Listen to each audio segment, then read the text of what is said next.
Bharatiya Janata party के नेता और पूर्व विधायक मुरुगेश निरानी के एक दावे ने कर्नाटक की राजनीति में खलबली मचा दी है और चारों तरफ उनके दावे की चर्चा हो रही है। सभी उनके दावे को सुनकर हैरान हो गए।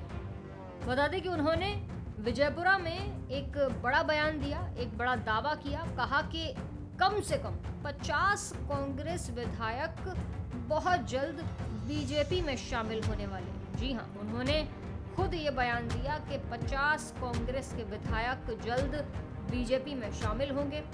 बीजेपी नेता के इस बयान पर उद्योग मंत्री एमबी पाटिल ने भी पलटवार कर दिया। बता दें कि निरानी ने कहा है कि सत्ताधारी कांग्रेस में 4 खेमे हैं, जिसमें से हर एक डिप्टी सीएम की मांग कर रहा है। प्रशासन की ओर से एकजुट होने का प्रयास भी नहीं किया जा रहा है। विकास करने के लिए पैसा नहीं है और कुछ महीनों में ये सरकार गिर जाएगी, ये भी कहा गया। बता दें कि निरानी का बयान कर्नाटक की राजनीति में चर्चाओं में है। ये भी कहा गया कि कांग्रेस के सभी विधायक जानते हैं और इसीलिए वो बीजेपी में शामिल होने की कोशिश कर रहे हैं, क्योंकि कांग्रेस कर्नाटक में जीत हासिल नहीं कर सकती। कांग्रेस ने भी इस पर पलटवार किया है। मुरुगेश निरानी के इस बयान पर प्रतिक्रिया दी गई, जहां उद्योग एमबी पाटिल ने ये कहा कि अगर बीजेपी ने कांग्रेस में एक भी विधायक को तोड़ने की कोशिश की तो कांग्रेस भी बीजेपी के कम से कम 25 विधायक तोड़ लेगी। उन्होंने आगे कहा कि हमारे पास पहले से 136 विधायकों के साथ पूर्ण बहुमत है। अगर बीजेपी हमारे विधायकों को तोड़ने की कोशिश करती है तो हम भी बीजेपी के 25 विधायक अपनी पार्टी में शामिल कर लेंगे।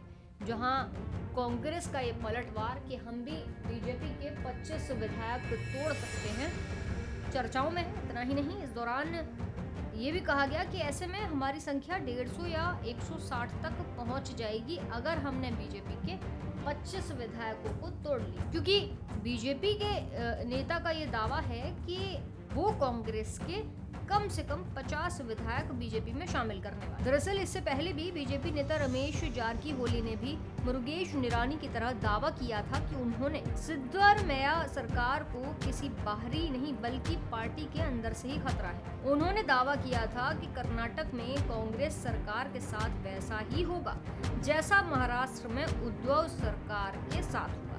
मुख्यमंत्री डीके शिवकुमार एंड कंपनी सरकार गिराने के लिए जिम्मेदार होगी। फिलहाल कर्नाटक की राजनीति में इस बयान के बाद भूचाल है कि कांग्रेस के 50 विधायक बीजेपी में शामिल होने वाले हैं और कांग्रेस ने भी पलटवार करके ये कह दिया है कि अगर 50 विधायक बीजेपी में शामिल होते हैं तो हम भी कम से कम 25 बीजेपी के विधायक तोड़ लेंगे।